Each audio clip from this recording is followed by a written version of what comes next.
SBC Media. Welcome to the iGaming Daily Podcast, analysing the news from the betting and gaming industry all over the globe, supported by Optimove, the #1 CRM marketing solution for the iGaming market. A frantic week of gambling developments saw the FA, Premier League, EFL and Women's Super League agree to a new code of conduct for gambling sponsorships. To be enforced from the upcoming start of the new football season, the code is based on competitions, leagues and clubs applying the 4 pillars of protection, social responsibility, reinvestment and integrity in relation to their gambling sponsorships.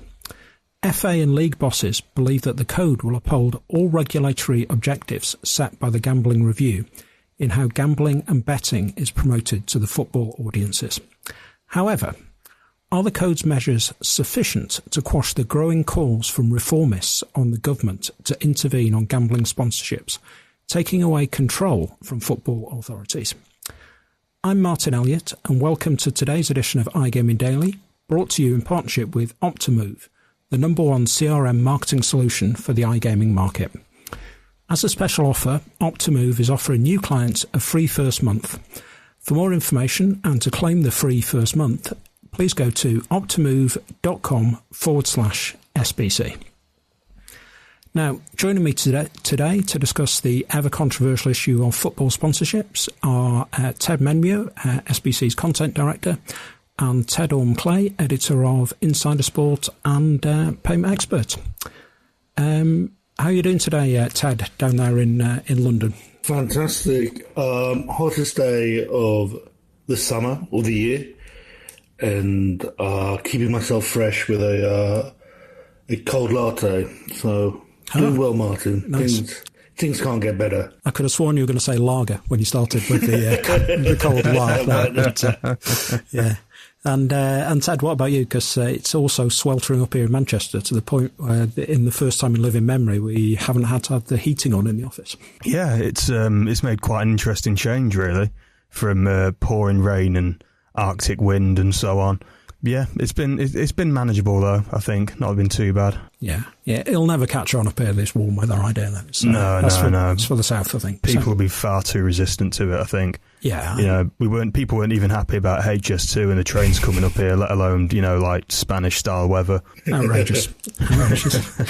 Anyway, I'd just like to start before we get into the discussion with a little survey of your consumer behaviour. So, Ted, as Mr. SBC News, I'm going to come to you for the first part of this. Mm-hmm. Have you ever had a bet with any of the following operators? I'm going to take a deep breath before I get into this list. Bitano, BJ88, Hollywood Bets, Net88, Stake.com, SBO Top, BC.game, KN Sports, Rollbit, Betway, or Debet? With two of them. Impressive. Yeah. And the part 2 of your question as well. Have you ever bought a ticket for the plus, minus, equals, divide, multiplication tour, which I believe is something to do with the musical stylings of Ed Sheeran? Come again? That is Ipswich Town's sponsorship. I'm pretty sure a young person would tell me I pronounced that completely incorrectly with all those symbols in it. So, Ted, as editor of Insider Sport, I have a related but separate set of questions for you. Have you ever had any conveyancing done by Watson Ramsbottom solicitors? I can't say I have, no, Martyn, although there's still time for me to find a reason to employ their services, I guess. Absolutely. Had any product fulfilment done by Hubu? I have not, no. I can't actually begin to tell you what Derby sponsor do, so I can't ask a question about that. Have you ever bought any threads from Blakely Clothing? No, but I'm always on the lookout for a fresh look, so maybe I'll do some perusing of their site later. Yeah. Any packaging from Bangkok Glass? No.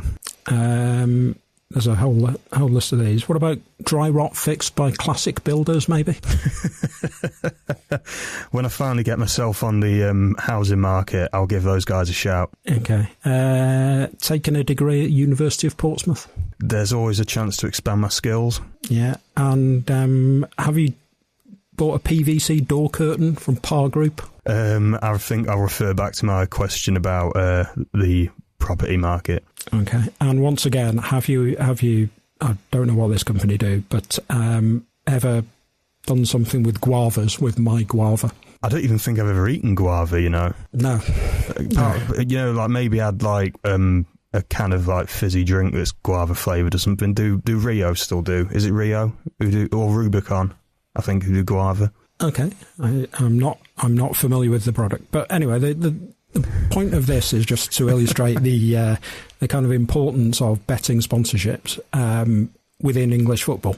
So the first list for Ted with all the gambling operators is Premier League, and everything that I asked you about, Ted, here, all the others are Championship sponsors, and that really illustrates part of the difficulty that clubs have in gaining really high-level, lucrative sponsorship contracts, and there's still that reliance on the gambling industry. So this is actually a fairly core issue we're going to be discussing today, both for the gambling industry, but also particularly for football clubs in England as well. So, Ted, to come to you, this sort of resolution of gambling sponsorships in English football is long overdue, isn't it? It's been the subject of much discussion over the past few years. How did we get to the position we're at today with this code of conduct? As you mentioned, look, it's long overdue.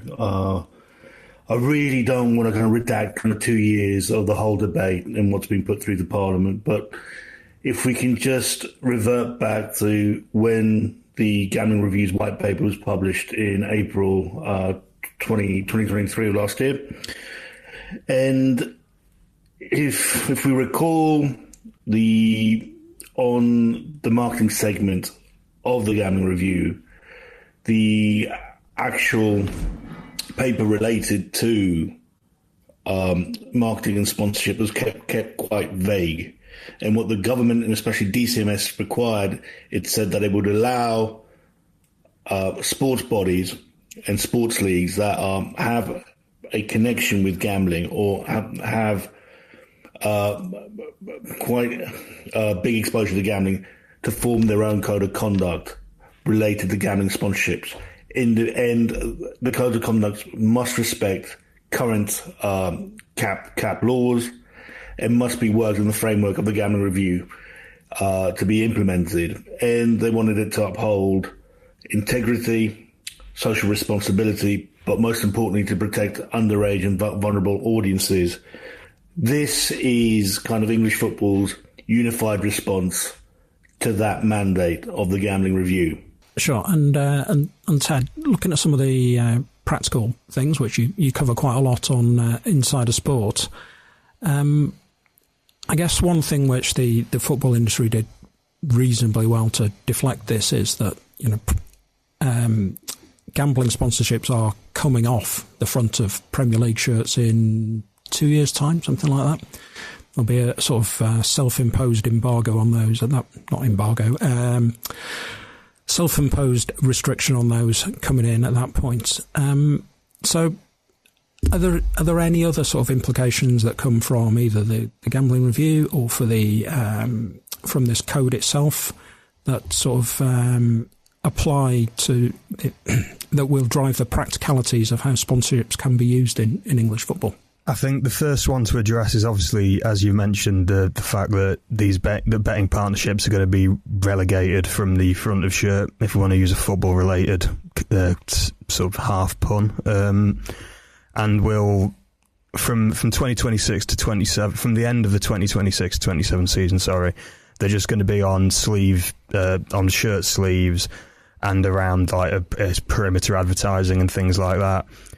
I think one of the things that the way the code relates to this is there's going to be a requirement that the perimeter advertising in question is not shown within sort of viewership of within range, I guess is the term I use, of family stands and things like that. This is all part of a overarching debate that we've had quite a hotly contested topic about the potential impact gambling sponsorships might be having on younger audiences. Obviously, football is a multi-generational activity. You've got people from all age groups attending, including ones who aren't old enough to bet. So I think that's been one of the main concerns of a lot of reform advocates, and that's kind of been replicated in this in this code that has come out of the review. Some other things to do with the code of conduct. Overall, in terms of practicality, obviously its purpose is to govern how these partnerships are conducted, as the name suggests. Some of this is going to... I think some of the caveats are around areas like where money is spent. Obviously, sponsorship revenue from betting partnerships is huge. That's why so many of them engage with these partnerships. As you listed out some new examples earlier, I think one of the code of conduct areas is they want to see they want to see proof that the revenue is being redirected into the sport and into sort of its development and things like that. Sure. And just come back to you, Ted. Do you think there's a chance that the implementation of the code will be effective, and do you think it'll hold across all levels of football, including we always focus on men's professional football when we're talking in England, but there's also youth football. There's also a huge growth in women's football as well, all of which need revenue to support them. Yeah, I mean that's the $1 million question, and I think year one is going to be critical of that assessment and whether we actually. I think the key kind of benchmark is going to be that exposure to gambling brands at a match day basis across all levels of English football. And from the kind of MPs' responses and stakeholder engagement, that is the area that they want to see. They want to see a kind of the minimizing of match day visibility of gambling brands with football audiences. Can you apply a code of conduct across 4 professional leagues? And I'd actually say to this that the English football will be the first professional league in Europe to apply such code upon its game, and it's a huge undertaking to take. There will be infringements of the code. There will be kind of headlines of where clubs and leagues will fail in applying this. So I think it's going to be quite a rollercoaster journey this next season in how functional the code is. Sure. I think the bit about not advertising inside of the family stand is interesting as well, because that makes the obvious place, within view of the family stand is interesting, because that makes the obvious place to put your gambling advertising boards is in front of the family stand, where you can't see them when you're sitting in that stand, which is then effectively you have, when the TV camera pans across, the gambling brand with a load of children sitting behind it, which is also a bad look, I think. Okay, we're just going to take a short ad break now, and then we'll be back very shortly to discuss some early fallout from which has come just days after the code was published. SBC Leaders connects the gambling industry's top-tier operators and associations to share the best ideas, collaborate on solving the biggest issues, and push innovation throughout the betting and gaming industry. If you're an operator and want to join the discussion, visit sbcleaders.com for more information. And welcome back to part 2 of today's iGaming Daily, where we're discussing the changes in football sponsorship regulation. Now, Ted, you've covered this, or actually one of your colleagues, Kieran, has covered this in quite some detail. There's been, a little bit of fallout regarding the Code of Conduct and a high-profile sponsorship deal already.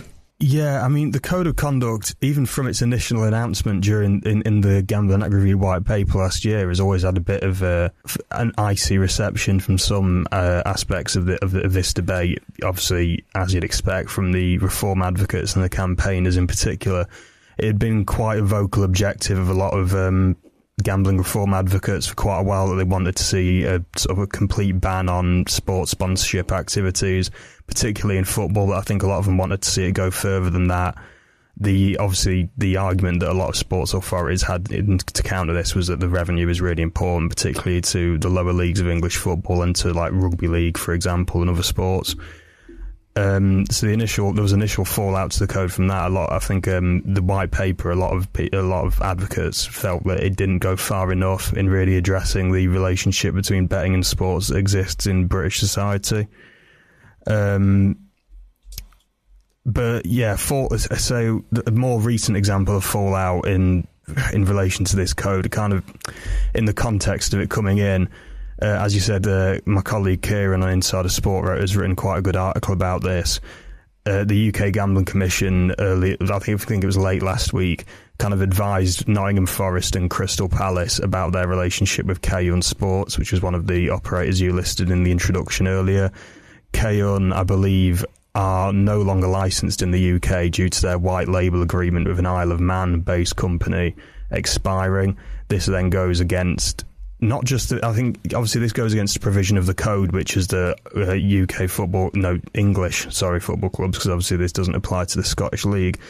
English football clubs shouldn't be engaging in relationships with companies that aren't licensed in the UK. I think this is already quite a long-running principle governing English football sponsorships anyway, but it's really been doubled down on in this code. So yeah, there's that element to discuss, really, the regulatory side of it. On top of that, a lot of these Premier League agreements we've been seeing lately, with some of the operators you discussed, have had a bit of a negative backlash from fans on social media, particularly around a lot of these companies that are based overseas and don't really have much brand recognition in the UK, as opposed to, let's say, Betway's partnership with West Ham is a bit more highly regarded, I think, in comparison to these. Sure. I mean, I think that is a bugbear for supporters in particular, is that, the brand across the front of the shirt is not necessarily they're objecting to it being gambling.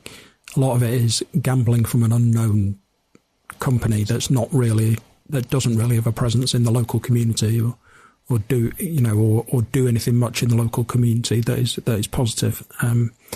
So that's an interesting thing to keep an eye on, I think, whether there is a further fallout for Forest and whether they can still keep that sponsorship deal running or not. But getting back to this, there's another thing we saw this week, which was you've just mentioned them actually, Betway. They've signed a deal with Manchester City, which is very different from their traditional sponsorship deals. So what can you tell us about that? Yeah, I mean, as you said, Martyn, is very different to their other sponsorship deal. We'll talk about the flagship one with West Ham. That's a very traditional, all-encompassing sort of agreement. They have their logo on perimeter advertising and most notably on the front of the West Ham shirts. This will have given them quite a lot of exposure lately, given that West Ham have had a bit more visibility with some better on-pitch performances in recent years. The Man City deal is very different to that in that there isn't any shirt sort of sponsorship there isn't any shirt sponsorship encompassed in the deal.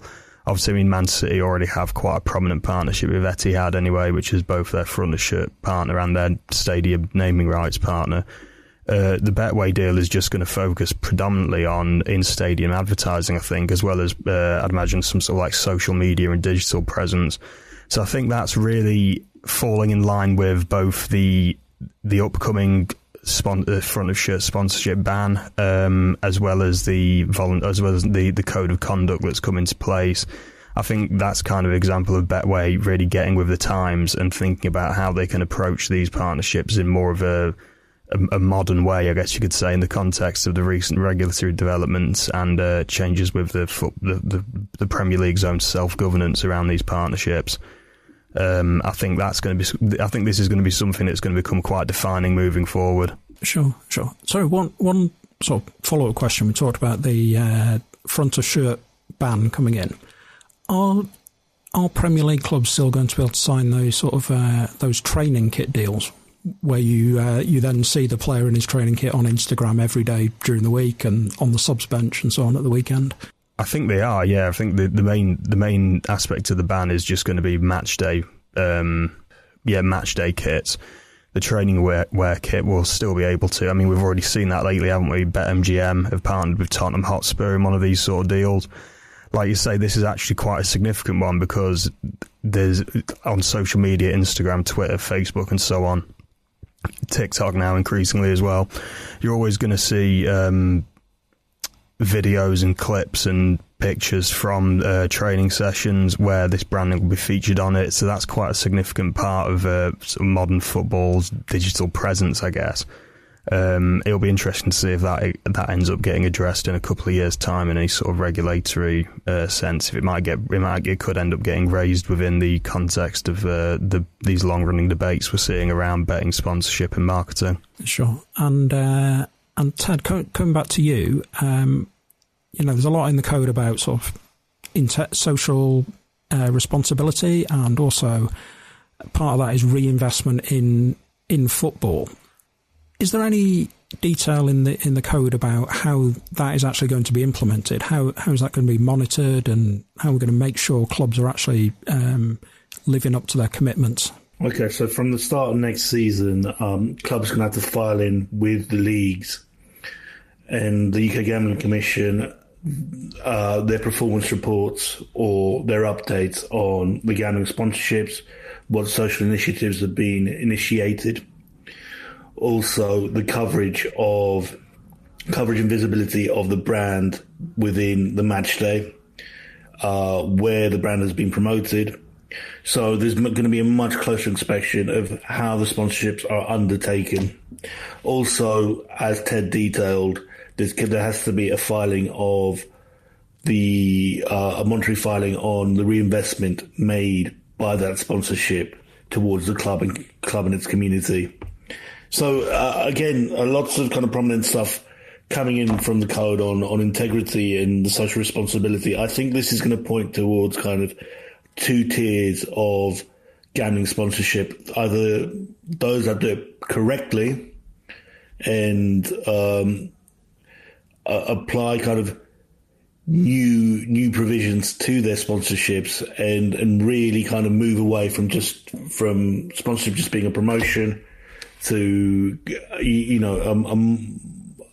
more focus on kind of the social impact of the sponsorship with the club and with its community, versus just the people that are just trying to get some presence in English football. Sure. I mean, I think you can already see the different reactions between those two approaches. You don't really hear anyone complaining about Sky Bet sponsoring the whole football league, and they do part of